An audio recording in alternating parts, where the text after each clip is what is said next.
ई माई कहाँ जाई रे।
चली गई परदेश माता मारे विपत के छोड़ गई हमारा कपार।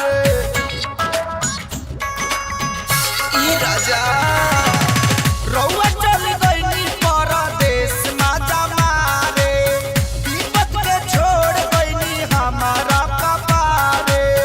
चला ना बहरी रहे घरावा के भीतर लगावा दी राजा जी। चलाना बहरी रहे घरावा के भीतर लगावा दी राजा जी। लगावा दी राजा जी हमरा लहंगा में मीटर लगा दी राजा जी हमरा लहंगा में मीटर लगा दी राजा जी हमरा लहंगा में मीटर।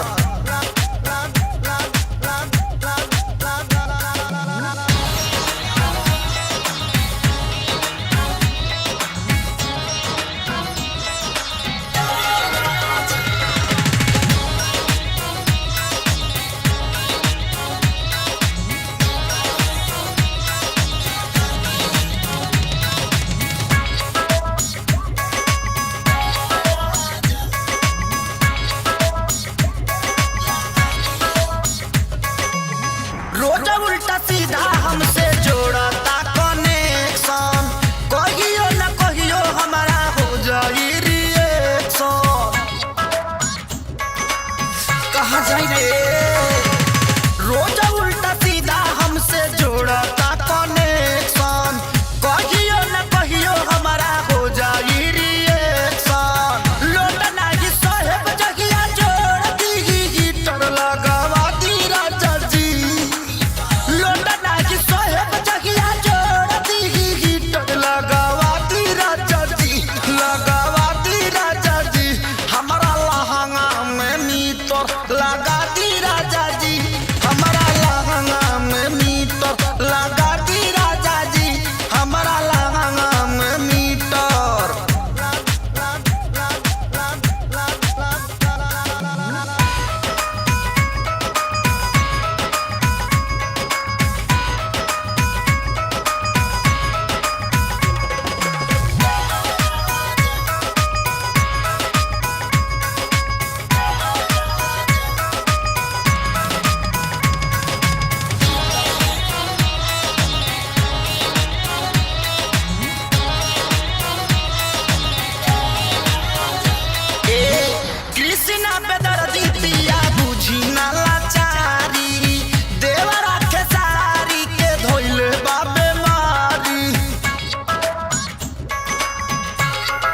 माई कृष्णा पे दर्दी पिया बुझी ना लाचारी देवरा के सारी के धोइल बाबे मारी कुछ के लूर नहीं बना तवे फीटर लगावा दी राजा जी कुछ के लूर नहीं बना तवे फीटर लगावा दी राजा जी लगावा दी राजा जी हमारा लहंगा में मीटर लगा दी राजा जी हमारा लहंगा में मीटर लगा दी राजा जी हमारा लहंगा में मीटर